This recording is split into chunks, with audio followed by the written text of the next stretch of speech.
Alright students, I'm going to attempt this video again. The first time I was about done and then the power went out.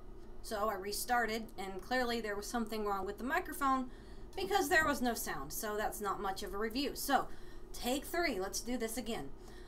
If you have not thought about where you're going to take your final, you need to do so. You have to have this proctored. You can't just take this at home without a proctor. You can take it at home, you just have to do it through ProctorU, and that has to be set up, or you can physically come on campus or to a testing site to take it, but it has to be proctored. So I want to go over this and tell you what to study, so then maybe you can know what you don't need to study. Excuse me. There are only 16 questions, and most of them are short answer. I do expect proper grammar, capitalization, punctuation.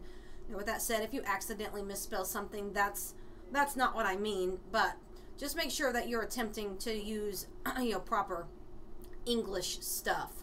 So it deals with the short stories, that's all. So I'm going to go through question by question, and I'm not going to give you the question, but I'm going to tell you what it deals with. So question number 1, it may not be number 1, but first one I'm going to discuss has to do with theme.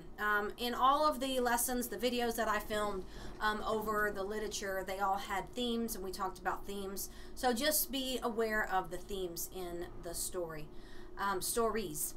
The next question, there's several questions about symbolism. So there are a couple of questions that deal directly with a specific story. It might say, here in this story, there is an example of symbolism. What is it? In this story, there is an example of foreshadowing. What is it?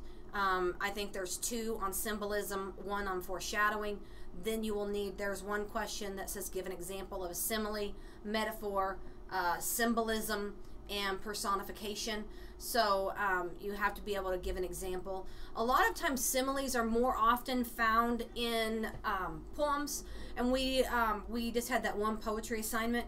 So if you use your poem, you can use that as an example of a simile. But if you're writing your test and you answer that question, give an example of a simile, and you say in the poem, whatever, there's an example of a simile, and we're about to get interrupted here. 19 days till Christmas, not 18. No, it's not. It's 18 days until Christmas. Christmas Day. Christmas Day. I told you it was 18. You lie! It's 18 days till Christmas. We have fun around here. So I'm not restarting. I'm going to keep going. So if you say in this poem, there's an example of a simile in this, I'm going to go and make sure that it's your poem. So if you use an example from a poem as a simile, then it has to be your poem. So if you have that answer, I'm going to pull up your assignment and make sure that it is your poem. So symbolism, metaphor, simile, personification. You're going to need to look at the play and know the characters. You're going to be able to, you need to be able to talk about the characters. Moving on. We also talked about setting. So think about the stories that were maybe the setting impact of the story, and the setting maybe was more important in a certain story. Maybe it was a really big example of one of the literary elements that we're dealing with. So you will want to go back and look at the setting.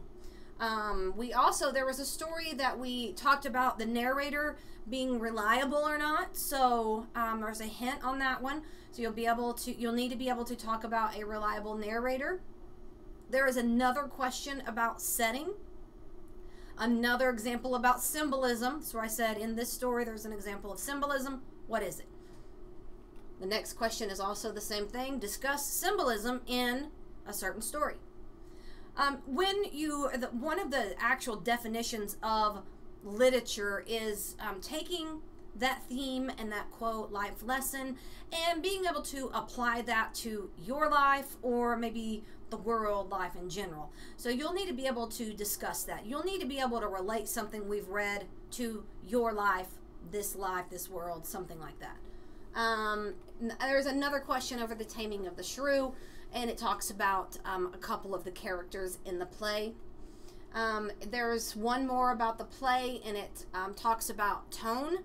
So you'll need to be aware of the tone of the play. There are 2 questions over sweat, and so one you'll want to look at imagery, and the other one, think about the social and economic things that could be in that story. So there's another hint. You will need to be able to discuss characters in A Rose for Emily. There is a question about a plot summary, so you'll need to be able to, think about the stories we read, and the rising action, and we have the conflict, and then it comes down, and we have, is there a resolution? So be able to do that. That one's pretty easy. In this story, give an example of foreshadowing, and that's all. There are 16 questions. So, theme, setting, tone, the literary element, reliable narrator, so character analysis. So I hope that we're getting interrupted again. Are you ready for again. Christmas? I'm ready for Christmas. What are you getting? Everything. Oh. Nothing. Who are you talking to? All of my students. Oh, really? Yeah. Oh, fun. Not restarting.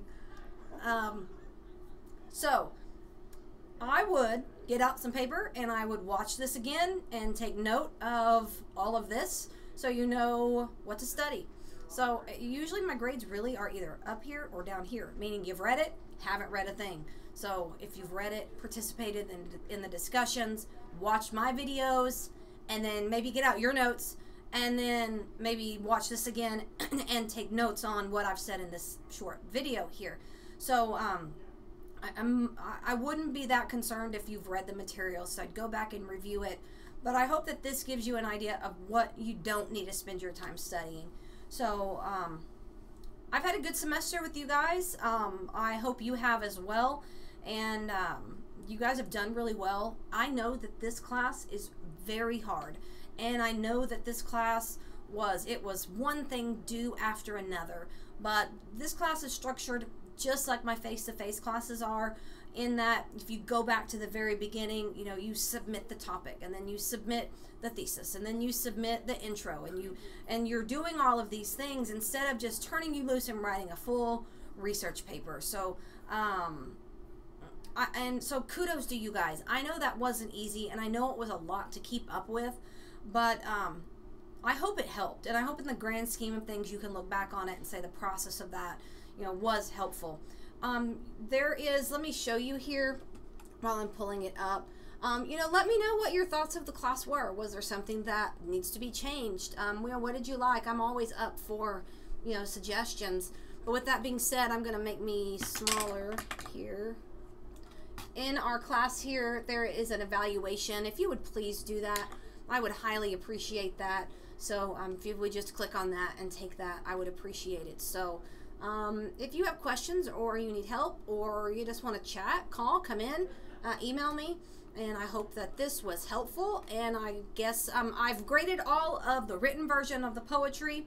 I have not graded all of the videos. I honestly will probably finish those up tomorrow, and so you can look for those to be posted.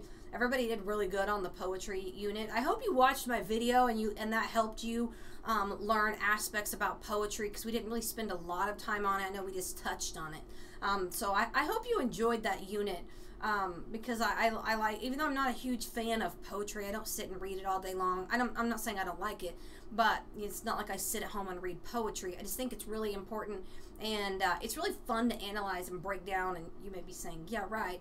But certain poems, you can have a lot of fun with. So I guess I'll shut up now and let you guys start studying, and see y'all soon.